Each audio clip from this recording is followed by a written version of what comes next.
नमस्कार। राहुल गांधी आज अटल बिहारी वाजपेयी की समाधि पर गए।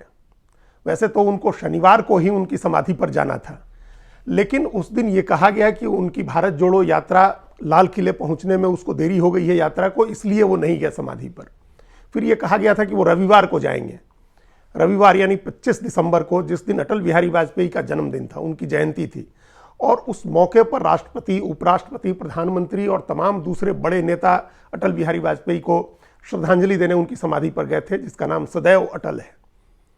लेकिन फिर रविवार को भी राहुल गांधी का प्रोग्राम टल गया और आखिरकार वो सोमवार की सुबह अटल बिहारी वाजपेयी की समाधि पर गए। वैसे तो वो बाकी सभी पूर्व प्रधानमंत्रियों की समाधि पर गए, खासतौर से जो उनके परिवार के हैं, जो लोग उनके परिवार के हैं और प्रधानमंत्री रहे। देश के पहले प्रधानमंत्री जवाहरलाल नेहरू, इंदिरा गांधी, राजीव गांधी, लाल बहादुर शास्त्री, इन सब की समाधि पर गए वो, और राष्ट्रपिता महात्मा गांधी की समाधि पर भी गए। लेकिन ये बहुत रूटीन की बात है, कांग्रेस के नेता इन तमाम महापुरुषों की समाधि पर जाते रहते हैं।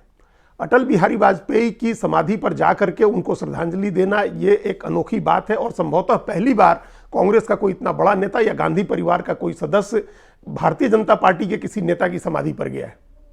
अब सवाल है कि ऐसा क्यों हुआ, क्यों अटल बिहारी वाजपेयी की समाधि पर गए राहुल गांधी। यह भी सवाल है कि वो क्यों उनकी जयंती पर यानी 25 दिसंबर को श्रद्धांजलि देने क्यों नहीं गए। जब जाना ही था तो 25 दिसंबर को जाते, उसका एक अलग मैसेज बनता। लेकिन वो 2 दिन बाद, दिल्ली में उनकी यात्रा पहुंचने के 2 दिन के बाद वो गए समाधि पर और जाकर के उनको श्रद्धांजलि दी। ये अगर इसको आप राजनीतिक नजरिए से देखें तो ये कोई मामूली घटना नहीं है, ये बहुत बड़ी बात है। कांग्रेस पार्टी ने पहली बार एक, जिसको हेड ऑन करना होता है किसी एक खास मुद्दे पर, वो किया है बीजेपी के साथ। अब तक बीजेपी ये काम करती रहती थी कांग्रेस के साथ। कांग्रेस के जितने भी बड़े महापुरुष हुए, जो स्वतंत्रता सेनानी थे और आज़ादी के बाद बनी सरकारों में जिन्होंने बड़ी भूमिका निभाई, महत्वपूर्ण भूमिका निभाई, उनको लेकर के बीजेपी एक स्टैंड लिया हुआ था बीजेपी ने। और वो ये धारणा बनवाती रही है कि गांधी नेहरू परिवार को छोड़ दें तो उसके बाहर के जितने भी महापुरुष हुए उनकी अवहेलना की, उनकी अनदेखी की कांग्रेस ने। और ये कह के बीजेपी ने कांग्रेस के कई बड़े नेताओं को अपना बनाने का प्रयास किया बीजेपी ने। जैसे कांग्रेस के बड़े नेता थे, देश के पहले उप प्रधानमंत्री सरदार वल्लभ भाई पटेल को बीजेपी ने अपना बनाने का प्रयास किया। कांग्रेस के अध्यक्ष रहे नेताजी सुभाष चंद्र बोस को अपना बनाने का प्रयास किया। कांग्रेस के अध्यक्ष रहे पंडित मदन मोहन मालवीय को अपना बनाने का प्रयास किया बीजेपी ने। ये तमाम नेता कांग्रेस के थे, इन्होंने आज़ादी की लड़ाई में हिस्सा लिया, कांग्रेस के अध्यक्ष रहे, कांग्रेस की अग्रिम पंक्ति के नेता थे।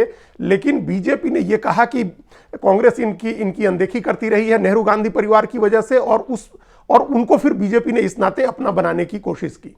हालांकि वैचारिक रूप से, सैद्धांतिक रूप से, राजनीतिक रूप से ये तमाम महापुरुष बीजेपी के नजदीक कहीं भी नहीं आते हैं। उस समय जो बीजेपी का पूर्ववर्ती संगठन हो भारतीय जनसंघ, या इनका जो पितृ संगठन हो, मातृ संगठन हो, राष्ट्रीय स्वयंसेवक संघ, उनके साथ भी इनकी विचारधारा कहीं नहीं मिलती है। इसके बावजूद एक राजनीतिक स्टैंड लिया, एक राजनीतिक धारणा बनवाई बीजेपी ने, और इन महापुरुषों पर अपना क्लेम किया, ये कह के कि कांग्रेस इनकी अनदेखी करती है। और उनकी विचारधारा को मानने वाले जो भी लोग थे, इन तमाम महापुरुषों के में देश की आज़ादी की लड़ाई का इतिहास देखने वाले या उनको अपना मानने वाले जो लोग थे, उनको कांग्रेस से दूर करने में इस धारणा ने बड़ा काम किया। चाहे सरदार पटेल को मानने वाले लोग हों, जिनको पूरा देश मानता है कि उन्होंने आज जो अखंड भारत है, जो एक एकीकृत भारत है, उसका श्रेय उनको जाता है सरदार पटेल को।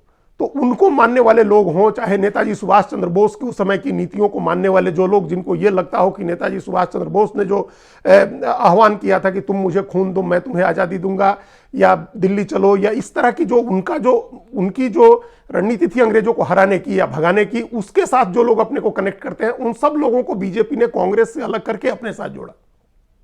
तो ये काम अब तक बीजेपी करती रही थी। पहली बार कांग्रेस ने ऐसा किया है, एक बड़े हिचक के साथ ही किया है, या बड़े डायलिमा, एक दुविधा के साथ भी किया है, लेकिन बीजेपी ने कांग्रेस ने ये काम किया है।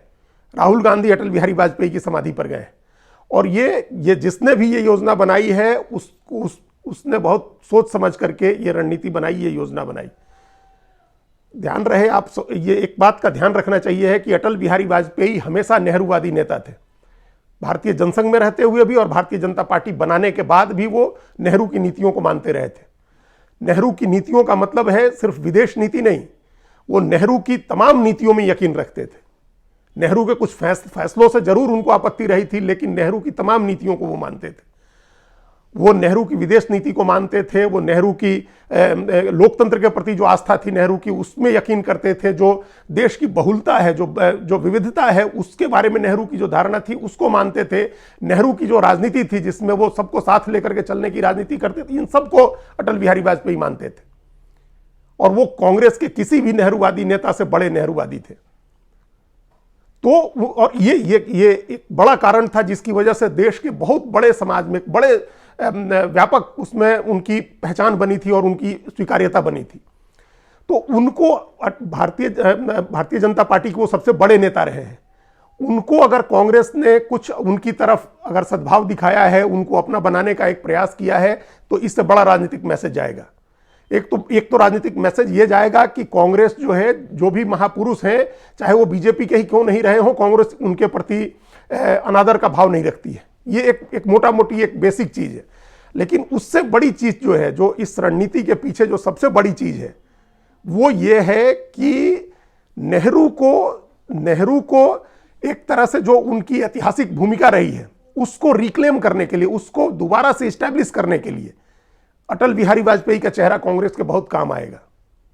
आप ये देखिए कि पिछले 8 साल से सबसे ज्यादा किस व्यक्ति को अटैक किया गया है।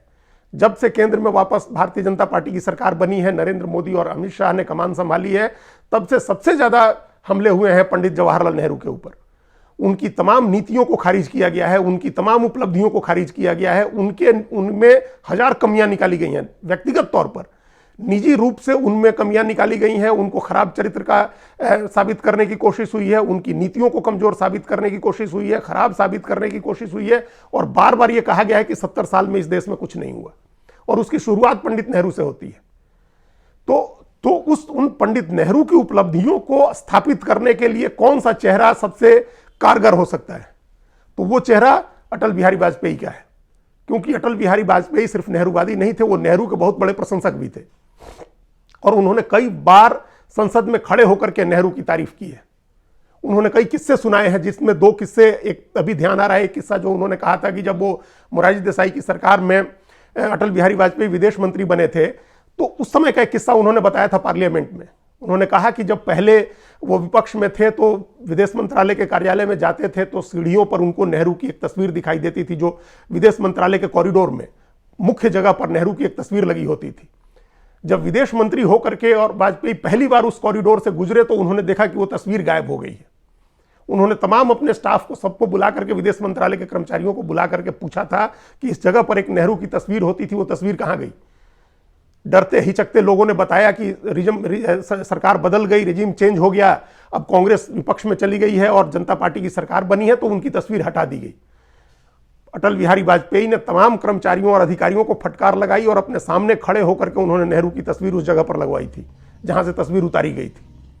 आज इस समय जब प्रतिमा से सिंदूर खरोंचने का काम चल रहा है, सुनियोजित तरीके से इस देश की सबसे चमकदार मूर्ति का पर दाग लगाए जा रहे हैं, उस समय वाजपेयी की ये बात अगर कही जाती है तो उसका बड़ा मतलब होगा। अटल बिहारी वाजपेयी ने संसद में, जब नेहरू का निधन हुआ था और अटल बिहारी वाजपेयी ने जो उनको श्रद्धांजलि दी थी, वो एक अद्भुत, एक कवि, एक साहित्यकार की जो वक्तृता होती है, जो शैली होती है, जो भाषा होती है, उस भाषा अलंकार के अलावा राजनीतिक जो उसमें बातें थी, उस लिहाज से भी वो बहुत अहम श्रद्धांजलि थी। अटल बिहारी वाजपेयी ने नेहरू को भारत माता का सबसे लाडला राजकुमार कहा था। तो आज जब उसी जो भारत माता का सबसे लाडला राजकुमार था, उसके ऊपर जब सबसे ज्यादा हमले हो रहे हैं, उसी पार्टी की ओर से, जिस पार्टी के नेता, जिसके संस्थापक अटल बिहारी वाजपेयी थे, तो अटल बिहारी वाजपेयी से बड़ा बढ़िया चेहरा कौन हो सकता है जिसके जरिए बताया जाए कि उस लाडले राजकुमार ने देश के लिए क्या किया था। अगर इस नजरिए से आप देखेंगे तो ये बहुत एक सोची समझी रणनीति है, राजनीति है कांग्रेस पार्टी की, कि उसने अटल बिहारी वाजपेयी के प्रति सद्भाव दिखाया है। राहुल गांधी उनकी समाधि पर गए, उनको श्रद्धांजलि दिया। अब इसको आगे किस तरह से कांग्रेस पार्टी इसको आगे बढ़ाती है, जिस तरह से बीजेपी ने कांग्रेस के महापुरुषों पर अपना दावा बनाया है, उस तरह से या किसी दूसरे तरीके से अटल बिहारी वाजपेयी के जरिए उनको सद्भाव दिखा करके, उनको नेहरूवादी साबित करके, उनको नेहरू का प्रशंसक साबित करके, कांग्रेस पार्टी सबसे पहला और बड़ा काम तो यह कर सकती है कि नेहरू पर जो हमले हो रहे हैं उस हमले की धार बोतरी की जाए। जब तक वो धार कम नहीं होगी, उस बोथरा नहीं होगा वो हमला, तब तक कांग्रेस के लिए अपने 60-70 साल की उपलब्धियों के नाम पर वोट मांगना मुश्किल होगा। अगर एक बार ये इस्टेब्लिश हो जाए कि हाँ नेहरू ने बड़े काम किए थे और वो अटल बिहारी वाजपेयी के जरिए हो, तो कांग्रेस के लिए आगे की राह बहुत आसान हो जाती है। दूसरा बड़ा फायदा इसका ये होगा कि जो अभी अटल बिहारी वाजपेयी को जो चाहने वाले लोग हैं इस देश में, अब ये ध्यान रहे कि राहुल गांधी उनकी समाधि पर गए हैं, तो इसके बावजूद बीजेपी उनको अटैक नहीं कर सकती है, क्योंकि बीजेपी के लिए भी वो उतने ही प्रिय हैं और बीजेपी ये जानती है कि उनकी क्या अपील है। आज भी निधन के इतने वर्ष बाद भी अटल बिहारी वाजपेयी की क्या अपील है, तो उसके नेता उनको अटैक नहीं कर सकते हैं। तो कांग्रेस इसका फायदा उठा सकती है कि उनके जरिए जो उनके चाहने वाले लोग हैं, उन चाहने वाले लोगों पर, उनको पसंद करने वाले लोगों के बीच ये मैसेज दे कि कांग्रेस पार्टी वैसी बुरी पार्टी नहीं है। वाजपेयी भी कांग्रेस के प्रति सद्भाव रखते थे, नेहरू के प्रति सद्भाव रखते थे, और कांग्रेस भी उस तरह उसका बदला दे रही है उनको, उनके साथ सद्भाव दिखा करके। और तीसरी बात यह होगी कि जो राहुल गांधी की अपनी निजी छवि है, जो वो कहते हैं कि वो नफरत मिटाने निकले हैं और नफरत के बाजार में मोहब्बत की दुकान खोल रहे हैं, उनके लिए भी ये बहुत फायदे की चीज होगी कि वो एक विपक्ष के सबसे बड़े नेता की समाधि पर गए, जाकर के सिर झुकाया, उसको श्रद्धांजलि दी। तो जो वो कहना चाह रहे हैं, जो मोहब्बत की दुकान खोलने की जो बात कर रहे हैं, वो उनकी दुकान जम जाएगी इस एक कदम से कि वो अटल बिहारी वाजपेयी की समाधि पर गए। और ये एक पहले भी ऐसा हुआ है, पहले भी सोनिया गांधी भी और राहुल गांधी भी पिछले कुछ वर्षों से लाल कृष्ण आडवाणी के प्रति भी एक सद्भाव दिखाते रहते हैं। जब भी वो मिलते हैं तो बड़े प्रेम से सबके पार्लियामेंट में मिलने की तस्वीरें कई बार आई हैं, लेकिन वो एक अलग बात है। वाजपेयी से ये फायदा हो सकता है। 3 फायदे जो अभी दिख रहे हैं इस रणनीति से। पहला, नेहरू की लेगेसी को वाजपेयी के जरिए स्थापित करना कि वाजपेयी नेहरूवादी थे, नेहरू के प्रशंसक थे, और इसलिए कांग्रेस उनके पास गई। दूसरा, वाजपेयी के जो समर्थक हैं, प्रशंसक हैं, उनको चाहने वाले जो लोग देश में हैं, उनको ये मैसेज देना कि कांग्रेस उनके प्रति सद्भाव दिखा रही है। और तीसरा, राहुल गांधी जो सबको साथ लेकर के और किसी के साथ नफरत नहीं करने की जो बात कर रहे हैं, मोहब्बत की दुकान खोलने की बात कर रहे हैं, उस लिहाज से भी ये बहुत महत्वपूर्ण बात है और इसका कांग्रेस को फायदा मिलेगा। तो ये कह सकते हैं कि बीजेपी की दवाई से ही बीजेपी का इलाज कांग्रेस ने करने की एक प्लानिंग की है। अब ये प्लानिंग कितनी सक्सेसफुल होती है, कांग्रेस इस बात को कितना आगे बढ़ाती है, ये सब देखने की बात है। धन्यवाद।